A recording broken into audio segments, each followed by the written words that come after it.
Hello everyone, welcome to Uncle Iroh's Tea Shop. In today's video, we are going to explore something that is very new to me in the world of Avatar. And that, ladies and gentlemen, is the world of Avatar books and comics and all the novelizations around this franchise. I have never read an Avatar book or comic before, and as a hardcore fan of this franchise, I feel it is my duty to give myself the read of all these great comics and books that I have heard so much about. Today, we are going to start that journey by reviewing one of the original comic lines from this world called The Promise. If you are excited for this, be sure to drop a like on this video and comment down below your thoughts on my commentary as we go through this comic review. So today we are going to start with part 1 of this comic, and I'm basically going to review every part of this entire thing in pieces. For clarification, this is also the first comic in general that I have ever read, so that gives you a look on my commentary for it. I will say, for part 1 of the first 70 or so pages of this whole thing, I really loved it. The biggest compliment that I can give it is that it feels like I'm a kid again reading it through. The characters on the page feel like they are coming off to me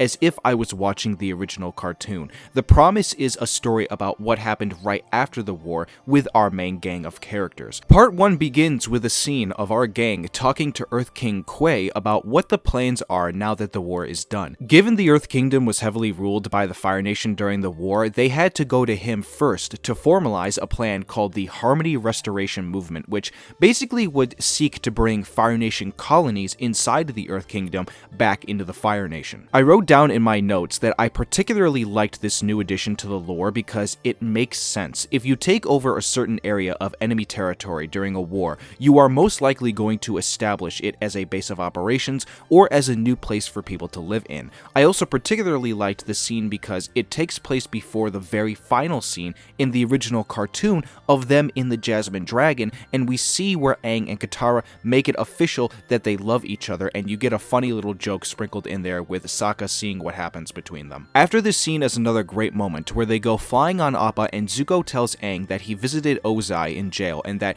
if he ever were to turn bad like him, that he would want him to kill him.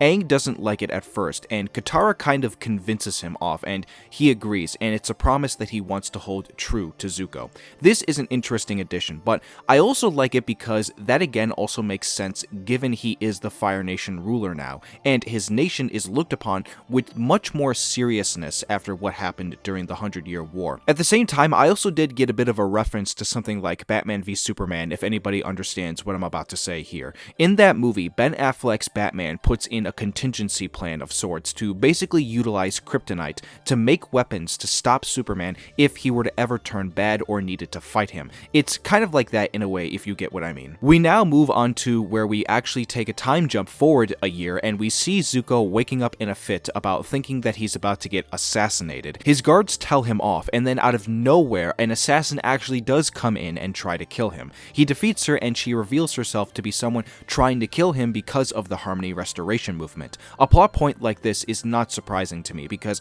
I think it makes sense in the general idea of what movements like this do to people, and it is a great form of storytelling. There's always going to be rebels who don't like these kinds of things, just like how you get the freedom fighters in the original cartoon series fighting against the Fire Nation and their movement. There were two sides to this movement as well, from the point of view of Zuko and the others in the gang, so we'll get to that in a second. The next main part revolves around our girl Toph, who went off on her own during this year-long stretch to form her own metal bending school. I said in my notes that I love that it establishes that Toph started this school before doing general earthbending, since it lines up with Legend of Korra, but also makes sense given at the time no one was teaching that to anyone. She is the first master of that kind of bending. Aang and the gang come to get her in order to regroup with Zuko about the restoration movement. In this moment, we get a really nice scene between Roku and Aang. Again, something that makes sense given the idea that the Avatar can do this and constantly go back for advice with past avatars.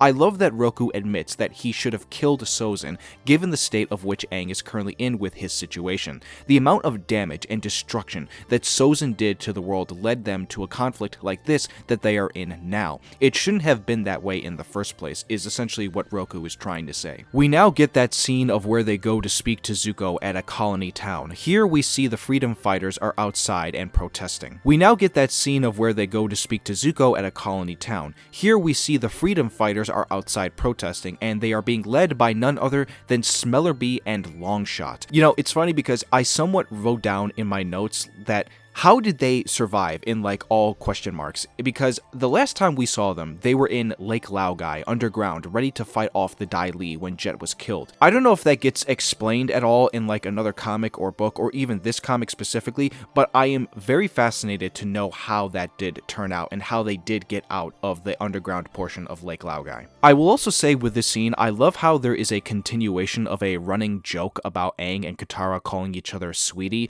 It's such a perfect kind of joke and really cute for them given that they are still kids, and also we saw that kind of stuff in the cartoon as well from a humoristic point of view. After this, Aang and Katara fly in and are stopped by Fire Nation troops protecting Zuko, and a fight breaks out only for Katara to be hurt by Zuko, who comes in and Aang loses his shit, ready to go full Avatar state on Zuko because of what he's doing to Katara over something so minuscule, which, as they say afterward, could literally have just been done through a conversation and talk. They take this conversation through one of the Fire Nation colony towns. A cool aspect of the lore to this restoration movement is in with regards to this colony town called Yudao, where the idea is that even though the city is Fire Nation colony in name, it has a connection with the Earth Kingdom as well, that if it were to leave, it would undo a lot of the progress that it did in past years during the war. Basically, it comes down to a difference of opinion, where Zuko thinks that the Fire Nation should stay there, but Aang thinks it should be separate between all four nations, and this is how this feud is broken down.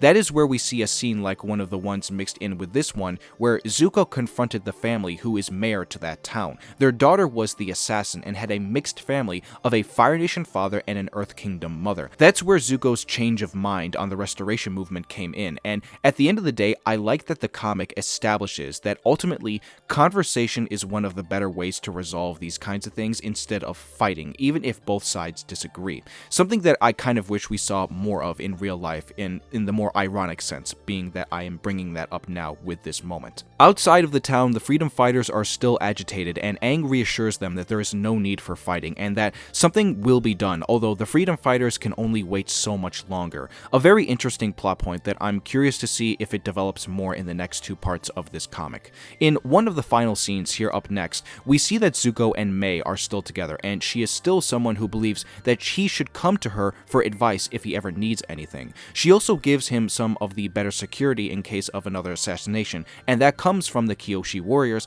led by Suki and Ty Lee. Good to see them back, although I'm a little confused why they'd still be stationed there in the Fire Nation, but regardless, it is still cool to see them. In the middle of the night, Zuko goes out while lying to Suki and them to only find himself going to the prison where Ozai is being laid up in. In that final moment of part 1, we get him asking the question that he probably didn't hope to ever ask, and that was for advice as Ozai smiles evilly in the last panel of part 1. That last scene definitely gets me interested, because if there is one person in the world Zuko should be going to last for advice, it is probably his father. If anything, I would think that the first person he would go to advice for is Uncle Iroh, the man who literally helped him get through his redemption arc, and I'm hoping that he does show up as we continue this story. One note to make for general purposes after reading part 1 is that I find that the more comedic and humor-based moments don't translate as well to me on a page as much as if I was watching the cartoons. However, I do appreciate that it includes it still, because it's important to the characters, their side of humor. I thought some jokes hit, but others didn't really hit that much. I also loved that they included in the classic intro at the beginning of the comic in order to segue into the fact that now that intro is able to add more story to it now that the war is actually over. Overall, those are my thoughts on part 1 of The Promise. Again, ladies and gentlemen, this was such a joy to start reading because I did feel like a kid again, and it was so good that I wanted to continue reading more and more.